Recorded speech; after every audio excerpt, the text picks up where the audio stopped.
In a small, peaceful town, nestled among green fields and open skies, there lived a black farmer named James.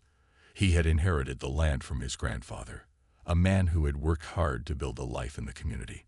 Now, James worked the land himself, taking care of the crops and animals that helped feed his family. The farm was his pride and joy, a place where he felt at home. Every day, he would wake up early to start his work, wearing his boots, a worn-out hat, and a calm expression that reflected his steady nature. James wasn't just a farmer.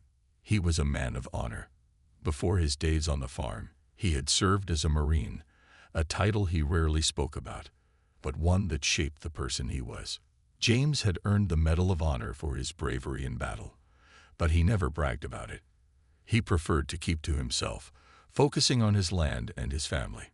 To most of the people in the town, he was just another hard-working farmer, a man of few words, who spent his days quietly tending to his land. Life on the farm had always been simple. The sun would rise in the morning, and James would start his day with a cup of coffee, watching the mist rise off the fields. He would then get to work, planting seeds, fixing fences, or mending the barn. It wasn't an easy life, but it was a life he loved. The work was hard, but the rewards were worth it. Fresh vegetables, strong crops, and a feeling of peace that came from being connected to the earth. But things were starting to change in the town. A gang of young men, who called themselves the River Rats, had been causing trouble around the area. They were known for their racist attitudes, picking on anyone they thought didn't belong. The townspeople were starting to notice the group's behavior, but no one spoke up. They feared the gang would cause more harm if they did. James had heard whispers of the group. He didn't pay them much attention at first. He was focused on his work and didn't want to get involved in the drama that sometimes found its way into town. But something in the air felt different that summer. The gang was getting bolder, their actions more noticeable. They began to spread their hate more openly, and James could feel the tension building, not just in the town, but on his farm as well. One evening, while James was finishing up his work in the field, he noticed a group of the River Rats standing near the edge of his property. He didn't recognize them at first, but their rough talk and aggressive gestures were hard to miss. They weren't just passing by. They were staring at him. James stopped what he was doing and wiped the sweat from his brow. His heart beat a little faster, not because he was afraid, but because he knew trouble had found its way to his farm. The group of men started moving toward him. There was no hurry, no sense of urgency in their steps, but the way they walked made it clear they had a goal in mind. As they got closer, James could hear their taunts. It wasn't clear what they wanted, but it was obvious they didn't come in peace. James stood his ground, his hand resting on the handle of a shovel nearby. He didn't want to make a scene. He'd always been someone who believed in peaceful solutions, but he also knew that some things couldn't be ignored. The group approached, and one of them, a tall young man with a sneer on his face, spoke up. James stood his ground, looking at the group of young men who had gathered around him. They were making jokes, laughing, and throwing insults, but James didn't flinch. He had seen tough situations before and knew how to handle them without losing his cool. But he also understood that these men weren't just making jokes. They were trying to intimidate him. The leader of the group, a tall, scruffy young man, stepped forward with a smirk on his face. "You think you can just stand here and farm like you own this place?" he said, his voice sharp and challenging. James didn't answer right away. Instead, he simply looked at the group. The other men laughed, some whispering to each other, but none of them dared to take a step closer just yet. James noticed how they kept glancing at each other as if waiting for someone to make the first move.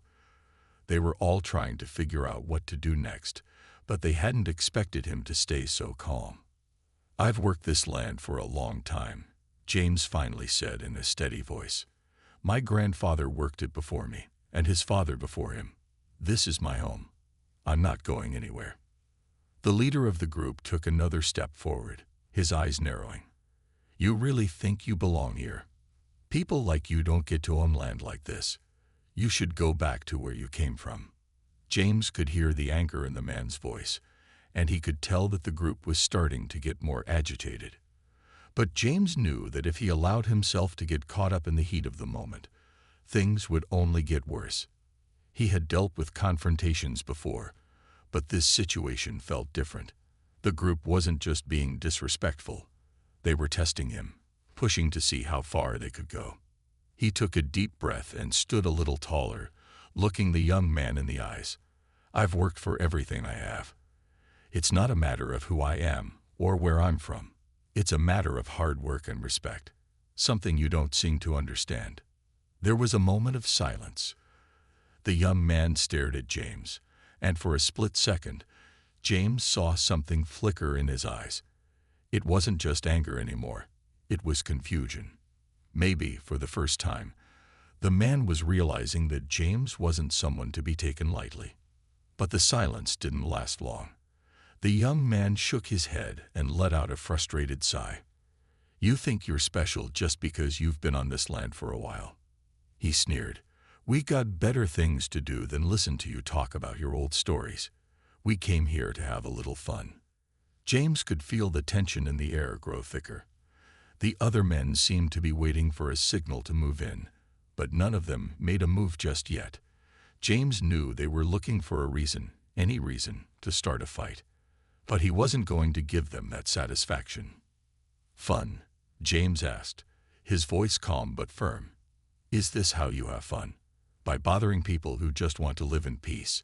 If you want to have fun, you should find something better to do." The young man's face twisted with anger. He was clearly not used to being talked to like this. James could see the shift in his posture, the way his body tensed as he prepared to take things further. But before the situation could escalate, there was a brief interruption. A voice called out from the edge of the field. "What's going on here?" James turned to see a neighbor walking up the dirt road. It was an older man, a farmer who lived a few miles down the road. He had a concerned look on his face as he approached. The group of young men seemed to hesitate, their attention shifting to the newcomer. The young man who had been leading the group sneered. "Nothing that concerns you, old man," he said, trying to brush off the interruption. But the neighbor didn't back down. "I think it does concern me. You'd better leave James alone. He's worked this land for years. You've got no reason to bother him." For a moment, the gang members seemed unsure of how to respond. The appearance of another adult, someone who knew James and wasn't afraid to stand up to them, changed the balance. The young man scowled, looking back at his group. "You heard him, boys," the leader said, his voice low and filled with irritation. "Let's go. We're wasting our time here." The group mumbled in agreement, clearly disappointed that their attempt at causing trouble was being shut down. They turned and walked away, their footsteps heavy with frustration. As they left, James let out a sigh of relief. He watched them disappear down the road, still tense but grateful that the situation hadn't escalated further. The older farmer walked up to him and gave him a sympathetic look. The next few days on the farm were quieter, but James couldn't shake the feeling that something wasn't right. He kept an eye on the road, watching for any sign of the gang. The interaction had left a mark on him, and he knew they hadn't forgotten about what had happened. He tried to focus on his work, but the uneasy feeling lingered in the back of his mind. One afternoon, while James was working in the field, he heard a truck pull up outside. It wasn't uncommon to see vehicles pass by on the dirt road, but this one was different. It slowed down as it approached, then stopped just outside the farm gates. James turned to see the truck's engine running, the sound of the wheels crunching against the gravel. A group of the young men from the gang had returned. This time, there were more of them, at least 6 or 7, and they didn't stop by the gates like before. They'd made their way directly to the field where James was working. He set down his tools and stood tall, ready for whatever was coming next. The leader, the same tall young man who had spoken to him before, stepped forward with a grin on his face. "Well, well, looks like you're out here again," he said, his voice filled with mock cheerfulness. James didn't answer. He just stood there, watching them carefully, his eyes scanning their faces. He could tell this was no casual visit. The group seemed more determined this time, more focused on their goal. He felt the tension building, but he remained calm. He knew better than to let fear control him. The leader continued, his grin fading as he sized James up. You think you can just keep running this place like it's yours? People like you don't belong here. You need to learn your place. James didn't flinch. He had heard words like these before. He had heard worse on the battlefield during his time as a Marine. But this time, the words felt heavier. The threat was more real. He could feel the weight of it, and he knew this wasn't going to end the same way as the last time. Listen, James said, his voice steady. I'm not here to argue with you. This is my farm, my home. If you've got a problem with that, I suggest you leave. The leader stepped closer, his posture threatening. You're not going to tell me what to do. We're the ones who decide who belongs here, not you. Without warning, one of the other gang members, a burly man with a rough look, pushed James from behind. The force of the shove wasn't strong enough to knock him over, but it was a clear sign that things were escalating. The other members of the group moved in closer, surrounding him on all sides. James felt a sharp rise in his heart rate. He could hear his own breath, steady but fast, as the situation quickly grew dangerous. He knew that if he didn't act soon, this could turn into something much worse. But he didn't want to fight. He just wanted them to leave. He looked around for a way to end this without violence, but the gang had already made up their minds. Another shove came, this time stronger, pushing James to the ground. He caught himself with his hands, feeling the dirt and grass under his palms. His heart pounded as he realized they weren't just trying to intimidate him anymore. They were trying to hurt him. Get up, old man. The leader sneered, his voice filled with anger. You don't get to tell us what to do. James took a deep breath and pushed himself to his feet. He didn't want to engage in a physical fight, but he also knew he couldn't let them get away with this. His training as a Marine kicked in, and he moved with a sense of calm that only came from years of experience. He stood tall, facing the gang with a quiet strength that seemed to surprise them. But before he could do anything else, one of the gang members took another step forward, raising his hand to push James again. In that moment, everything seemed to slow down. James quickly stepped to the side, using the man's momentum against him. The young man stumbled forward, off balance, and James caught him by the arm, spinning him away from him. The other gang members froze for a moment, unsure of what to do next. The days following the gang's attack were tense, but James knew how to keep his mind focused. He returned to his work as usual, making sure the farm was in good shape, but he couldn't shake the feeling that something big was about to happen. The peaceful life he had built seemed fragile now, as if the slightest wind could tear it all down. James was no stranger to danger. He had seen his fair share of threats during his years as a Marine. But this was different. The young gang members who had come to his farm weren't soldiers. They were just angry men who thought they could intimidate anyone they wanted. James had learned long ago that it wasn't about physical strength. It was about having the strength to stay calm and make the right decision when everything seemed to be falling apart. But despite his experience, he couldn't shake the feeling that he needed to do something more. He couldn't let these men think they could push him around without consequences, and he wasn't going to stand by and watch his community fall apart because of their hatred. One evening, after finishing up with the animals, James went inside his house, his mind racing. His wife, Clara, was sitting at the kitchen table, working on some paperwork for the farm. She looked up as he walked in, noticing the worry in his eyes. "What's wrong?" she asked softly, her voice full of concern. James hesitated for a moment before sitting down across from her. He didn't want to worry her, but he couldn't keep it inside any longer. "It's the gang. They came back today. This time, they pushed me. I can't just let them keep doing this." Clara put down the papers and took his hand. "James, you've already done so much. I don't want you to put yourself in harm's way. "We've been through enough already." James nodded, but his eyes were filled with a quiet determination. "I'm not afraid of them, Clara, but I can't let them think they can just walk all over me. This isn't just about me anymore. It's about making sure they know that this farm and this land are mine. No one can take that from me." Clara sighed, but she understood. She knew that James wasn't just a farmer. He was a man with a past that had shaped him into the person he was today. She had never asked him much about it, but she knew enough.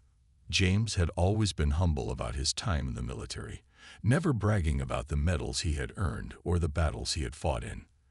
But Clara knew that his experiences in the Marines had given him a strength that no one could take away. James had earned the Medal of Honor for his bravery in a battle that had changed the course of a war. He had been part of a unit that had fought against overwhelming odds, and despite being outnumbered and outgunned, James had managed to save his comrades and hold the line until reinforcements arrived. His actions had earned him the highest honor a Marine could receive, but he never talked about it. He didn't need recognition. For James, the true reward was knowing that he had done the right thing. But now, with the gang coming after him, it felt like his past was coming back to the surface. He hadn't wanted to show it, but he knew he might have to. The gang didn't know who he was, didn't know what he had done or the dangers he had faced. They saw a man who worked on a farm and assumed he was weak. They had no idea who they were dealing with. Clara looked at him, her eyes filled with understanding. "I know what you're thinking," she said softly. "But I don't want to see you hurt. You've been through so much already." James smiled gently. "I'm not afraid, Clara. I faced tougher situations than this. But this time, I think it's time they know who I really am." The next day, as the sun began to set, James heard the sound of a truck approaching. He knew the gang was coming back. This time, though, he wasn't going to wait for them to make the first move. He had decided that it was time to show them that he wasn't someone to be messed with. He wasn't going to let them walk all over him any longer. As the truck stopped in front of his gate, James walked outside, his boots crunching against the gravel. The leader of the gang, the same young man who had been so bold before, stepped out first, a grin spreading across his face. He seemed confident, but James could see the doubt starting to creep into his eyes. "Back for more, huh?" James said, his voice calm but firm. "I don't think you understand what you're getting into." The leader's smirk faltered slightly, but he quickly recovered. "What's your problem, old man? You think you can scare us?" James took a deep breath, standing tall as he spoke. "You don't know who I am, but you will. I'm not just a farmer. I'm a Marine, and I've been awarded the Medal of Honor for my service. You've crossed the wrong person this time." The air was thick with silence as James stood in front of the gang, his words hanging in the air. The young men, who had come to his farm with their usual arrogance, were now frozen in place, staring at him in shock. The leader's smug expression had disappeared, replaced by confusion and uncertainty. James had revealed a part of himself that they hadn't expected. The Marine who had fought in wars, the man who had earned the Medal of Honor for acts of bravery. It was a side of him that he rarely spoke about, but in that moment, it was the only way to make them understand that he wasn't just a simple farmer. He had faced challenges far more dangerous than these men could ever imagine. For a few long moments, no one moved. The gang members exchanged nervous glances, unsure of what to do next. The leader shifted uncomfortably, his eyes darting between James and the others. He had been the one to initiate the trouble, but now that James had revealed his military background, he wasn't sure how to react. "You're a Marine?" the leader finally asked, his voice quieter than before. There was a note of disbelief in his tone, as though he couldn't quite comprehend what he was hearing. James nodded slowly. "I earned my Medal of Honor in battle. But I didn't fight for recognition. I fought because it was the right thing to do. I fought for the people I cared about, and I'll do the same for this farm. This land is my home." The leader's expression wavered, and for the first time, James saw a flicker of hesitation in his eyes. The gang had underestimated him, thinking they could bully a quiet farmer into submission. But they hadn't counted on his past, and now they were starting to realize they had pushed the wrong person. "You didn't know who you were dealing with," James continued, his voice calm but firm. "I'm not here to fight with you, but I won't stand by and let you destroy what I've worked for." One of the younger gang members, a tall man with a nervous look on his face, took a step back. "Maybe we should just go," he muttered, his voice uncertain. This is too much." The leader shot him a sharp glance, clearly not happy with the idea of retreating. But the doubt was starting to spread through the group. They hadn't expected to be confronted like this. They had come with the intention of intimidating James, of making him feel small, but now they were the ones feeling uneasy. Another gang member, a burly man who had been the most vocal in the earlier encounter, stepped forward. "You don't scare us, old man," he said, though his words lacked the force they had before. "You think just because you've been in the military that you can tell us what to do." James didn't flinch. "I don't need to tell you what to do. You're free to leave any time you want. But I won't let you keep coming back here, thinking you can do whatever you please." For the first time, the gang seemed unsure. The tough front they had shown earlier was cracking, and James could see it. They had expected fear, but instead, they were faced with a man who had seen more danger and hardship than they ever could imagine. James wasn't afraid. He wasn't going to back down. And that was something they had to come to terms with. The leader shifted again, his eyes flicking to his friends. "This isn't worth it," he said, his voice lower now. "Let's just go. We're not getting anywhere here." One by one, the gang members started to turn around, their confidence slipping away as they realized that they weren't going to win this fight. They had come to James's farm looking for trouble, but now they were leaving, their heads down in defeat. As the last member of the gang climbed into the truck, the leader looked over his shoulder at James. "This isn't over," he muttered, but there was no conviction in his voice. It was clear that they weren't sure if they could follow through with their threats anymore. James didn't say a word as they drove off, the sound of their truck fading into the distance. He stood there for a moment, watching them go, feeling a mix of relief and frustration. He hadn't wanted things to go this far, but he had made it clear that he wouldn't be pushed around. When the last of the truck's dust settled in the road, James turned and walked back toward the farmhouse. His heart was still racing, but the tension that had gripped him earlier was starting to fade. He had stood his ground, and now he felt a sense of peace returning to the farm. Inside, Clara was waiting for him, her eyes filled with concern. "James, are you all right?" she asked, standing up from the kitchen table. After the gang had left, the farm seemed to return to its usual calm. The sun was beginning to set, casting a warm orange glow over the fields. James stood on his porch, looking out at the land he had worked so hard to maintain. His mind was still processing everything that had happened. The confrontation had shaken him more than he cared to admit, but he was proud of how he had handled it. James knew that the gang wasn't going to forget about him, and he wasn't sure if they would ever truly leave him alone. But he had made it clear that he wasn't someone to be intimidated. He had defended his farm, his home, and he wasn't about to let anyone take that from him. Clara came up behind him, placing a gentle hand on his shoulder. "James, are you sure they won't come back?" she asked quietly. Her voice was full of concern, but also a sense of respect for what he had done. James turned to face her, giving her a small smile. "I don't know, Clara, but I do know one thing. They won't just come here and take what's mine without a fight. I've fought for what I have, and I'm not going to let anyone take it from me, not even them." Clara nodded, her eyes filled with understanding. She knew that James wasn't just talking about the farm. He was talking about everything, his life, his family, and everything he had worked for. He had learned long ago that if you didn't stand up for yourself, no one would. And James had always been someone who believed in standing tall, no matter what. "We've got this, James," Clara said softly. "We've always had each other, and we'll get through this together." James looked at her, his heart full of gratitude. He was lucky to have her by his side.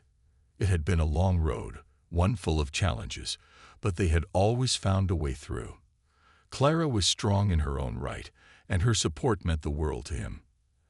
As the days passed, life on the farm slowly returned to normal. The gang hadn't shown up again, but James wasn't foolish enough to think they wouldn't be back. He knew they would test him again. Maybe not today, maybe not tomorrow, but soon. And when they did, he would be ready.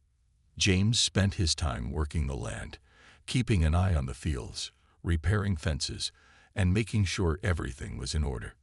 But his thoughts often returned to the gang. He wondered what they were thinking now. Did they still see him as just a farmer, someone they could push around? Or had they started to realize that he wasn't a man to be underestimated?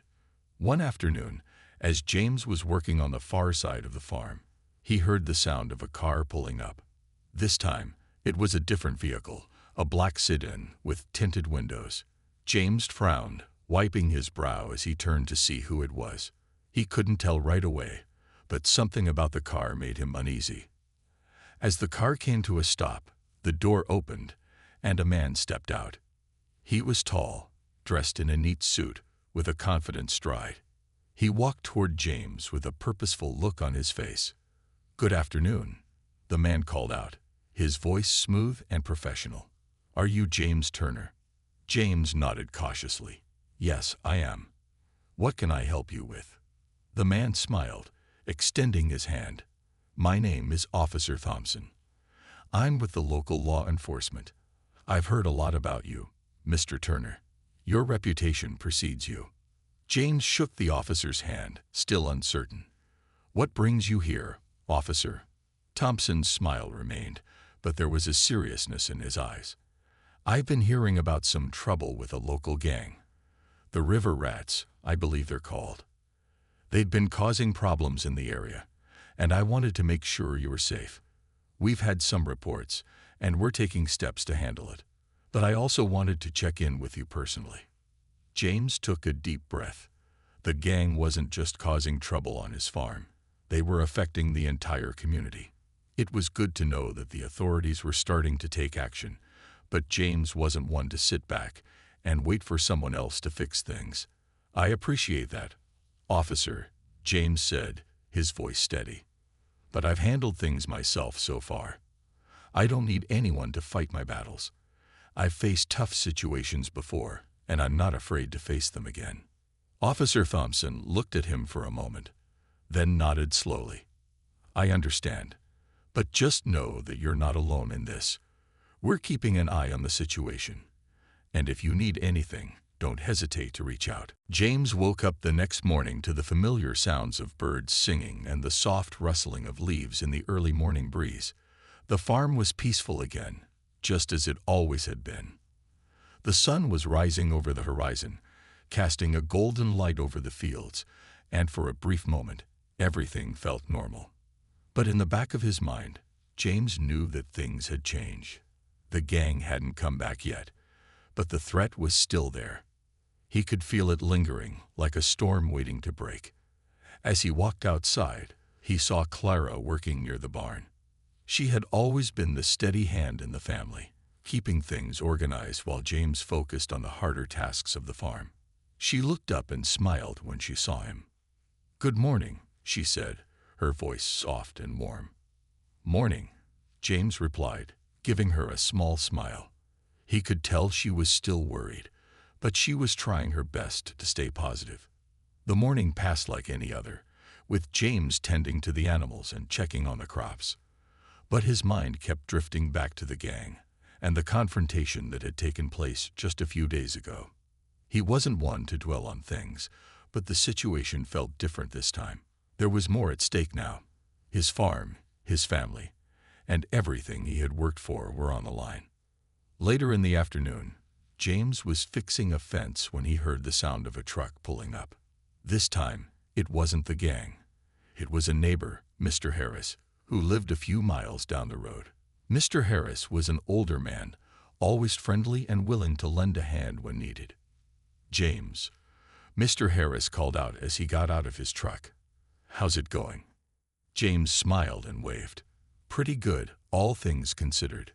What brings you out here?" Mr. Harris walked over to him, a serious look on his face. "I wanted to check in on you, make sure everything's all right. We've all been hearing about those river rats causing trouble around here. You doing okay?" James nodded, wiping his hands on his jeans. "I'm fine. I handled the situation the best I could. They haven't come back yet." Mr. Harris raised an eyebrow. "You sure about that? I've been hearing that the gang's been getting more aggressive lately. They've been picking on people, pushing their way around." James sighed, looking out at the land he had spent so many years working to maintain. "I've been thinking the same thing. I know they'll be back eventually. They're not going to just leave me alone." Mr. Harris nodded, understanding the weight of James's words. "I'm not saying you can't handle it, but I just wanted to let you know that the whole community is behind you. If those boys try anything again, you don't have to face it alone." James looked at Mr. Harris, surprised by the offer. He had always respected the older man, but he hadn't expected this kind of support. "Thanks," James said quietly. "It means a lot." The two men stood in silence for a moment, both understanding the tension that hung in the air. The world outside their small community might have been full of chaos, but here, on the farm, they could still find peace, for now anyway. As the days passed, the gang did not return. James continued with his work, but the feeling that something was still coming never left him. He had always trusted his instincts, and they were telling him that it wasn't over yet.